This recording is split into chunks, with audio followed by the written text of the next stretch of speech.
Welcome to PDTV news. Telangana రాజకీయాల్లో హామీల పర్వం ఇప్పుడు ఆసక్తికరంగా మారుతుంది. ఒక పక్క మహాకూటమి నుంచి వస్తున్న హామీలు, మేనిఫెస్టో, వాళ్ళు ఇచ్చే వాగ్దానాలు కంప్లీట్గా ప్రజల్లో ఎలాంటి మార్పు తీసుకొస్తాయి. టీఆర్ఎస్ చేసే మేనిఫెస్టో టీఆర్ఎస్ విడుదల చేస్తోంది, వాళ్ళు చెప్పే హామీలు, వాగ్దానాలు వాళ్ళు చేస్తున్నారు. అయితే ప్రస్తుతం మేనిఫెస్టో విషయానికి వస్తే మహాకూటమి తరపున కాంగ్రెస్ పార్టీ ఒక అద్భుతమైన మేనిఫెస్టోని విడుదల చేస్తుందని చెప్పి ప్రజలు అనుకుంటున్నారు. అందులో కొన్ని కీలక అంశాలు ఇప్పుడు నేను మీ ముందుంచదలుచుకున్నాను. కర్ణాటక తరహాలో ప్రత్యేక లోకాయుక్త ఏర్పాటు చేస్తామంటున్నారు. అలాగే భారీ కాంట్రాక్టుల్లో అవినీతి జరిగిన దానిపై విచారణ జరిపిస్తాం కాంగ్రెస్ పార్టీ అధికారంలోకి వస్తే. అలాగే పంచాయతీరాజ్ వ్యవస్థను పూర్తిగా బలోపేతం చేస్తాం. అలాగే తెలంగాణ ఉద్యమకారులపై ఉన్న కేసులన్నీ ఎత్తివేస్తామని కూడా కాంగ్రెస్ పార్టీ హామీ ఇస్తుంది. తొలిదశ ఉద్యమకారులకు కూడా పెన్షన్లు ఇచ్చే ఆలోచనలో కాంగ్రెస్ పార్టీ ఉందని తెలుస్తుంది ఒకవేళ అధికారంలోకి వస్తే. అలాగే ఎస్సీ, ఎస్టీ, బీసీ మహిళలకు కూడా పాలనలో భాగస్వామ్యం కల్పిస్తాము అని కాంగ్రెస్ పార్టీ హామీ ఇస్తుంది. ఇంకా ఈబీసీ వర్గాలకు కూడా కార్పొరేషన్ కల్పిస్తాం. అలాగే సంవత్సరంలోగా ఉద్యోగాలు భర్తీ చేస్తాం. ఆల్రెడీ మొన్న రేవంత్ రెడ్డి గారి ప్రచారంలో హామీ ఇవ్వడం జరిగింది. 3 నెలల లోపు వాళ్ళు అధికారంలోకి వస్తే, కాంగ్రెస్ పార్టీ అధికారం వస్తే 3 నెలల లోపు 1,00,000 ఉద్యోగాలు ఇస్తామని. అలాగే కాంట్రాక్ట్ అవుట్సోర్సింగ్ ఉద్యోగాలకు కూడా వాళ్ళకి సమానంగా, అంటే మిగిలిన వాళ్ళతో పోలిస్తే కాంట్రాక్ట్ అవుట్సోర్సింగ్ ఉద్యోగాలు కూడా ఇద్దరికి సమానంగానే వేతనం కల్పిస్తాం ఒకవేళ కాంగ్రెస్ పార్టీ అధికారంలోకి వస్తే అని ఒక హామీ ఇవ్వడం జరిగింది. ఇంకా సంప్రదాయ వృత్తుల పరిరక్షణకు సంబంధించి ఒక ప్రత్యేకంగా బోర్డు ఏర్పాటు చేస్తాం. అలాగే మద్దతు ధరలన్నీ అమలు చేస్తాం. ధరల స్థిరీకరణ నిధి కూడా ఏర్పాటు చేస్తాం. అలాగే చిన్న సన్నకారు రైతులకు బీమా అందిస్తాము అని చెప్పి కాంగ్రెస్ పార్టీ చెప్తుంది. అలాగే ప్రభుత్వ విద్యా రంగాన్ని పూర్తిగా బలోపేతం చేస్తాం.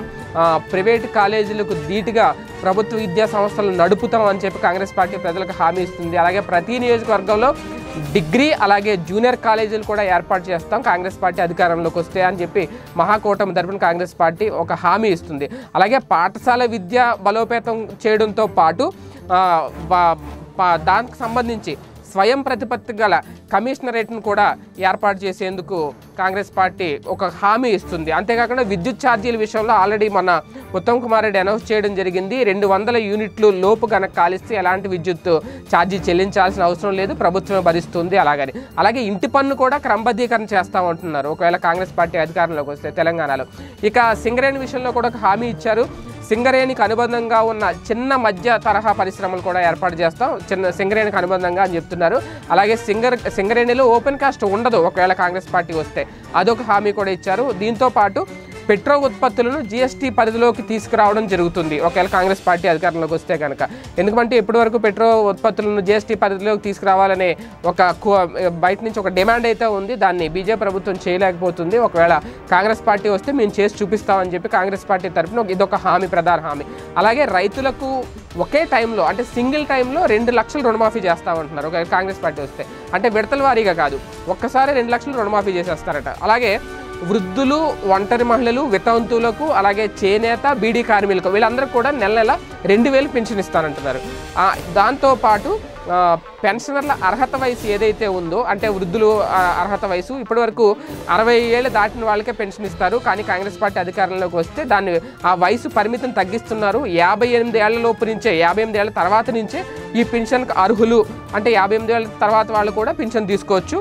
అది కూడా నెలకి 2,000. అలాగే వికలాంగులకైతే 3,000 పెన్షన్ ఇస్తారంటున్నారు. అంతేకాకుండా ఇప్పటివరకు కుటుంబంలో ఒక పెన్షన్ మాత్రమే వచ్చింది ఒక వ్యక్తికి. కానీ ఇప్పుడు కుటుంబంలో భార్యాభర్తలు ఇద్దరికీ కూడా కుటుంబంలో ఇద్దరు ఉంటే కనుక ఇద్దరికీ కూడా 2,000 చొప్పున పెన్షన్ ఇస్తాము అని చెప్పి హామీ ఇస్తుంది. వాస్తవానికి ఈ హామీలన్నీ, అంటే ఇంకా చాలా ఉన్నాయి, ఇవి కొన్ని ప్రధాన హామీలు. ఇవన్నీ కూడా ప్రజలకు ఆమోదయోగ్యంగా ఉన్నాయా లేదా, ఇది ఎంతవరకు వర్కౌట్ అవుతాయి? ఎందుకంటే మొన్నటి వరకు టీఆర్ఎస్ ప్రభుత్వంలో ఇచ్చిన హామీలు కానీ, టీఆర్ఎస్ ప్రభుత్వం అమలు చేసిన సంక్షేమ పథకాలు కానీ ఇప్పటికే ప్రజలు చాలా ఆకట్టుకున్నాయి. ఈ టైంలో కాంగ్రెస్ విడుదల చేసిన ఈ మేనిఫెస్టోలోని ఈ కొన్ని కీలక పథకాలు ఇంకా చాలా ఉన్నాయి. ఇవన్నీ ఎంతవరకు ప్రజలను ఆకట్టుకుంటాయి, మహాకూటమి ఎంతవరకు అధికారంలోకి వస్తుంది అనేది వేచి చూడాలి. ఇది వాళ్ళ స్పెషల్ టాపిక్. మరో టాపిక్ మళ్ళీ కలుద్దాం. Stay tuned, PDTV news. ఈ వీడియో గనుక మీకు నచ్చినట్లయితే లైక్ చేయండి, షేర్ చేయండి. మరిన్ని వీడియోస్ కోసం మా ఛానల్ను సబ్స్క్రైబ్ చేయండి.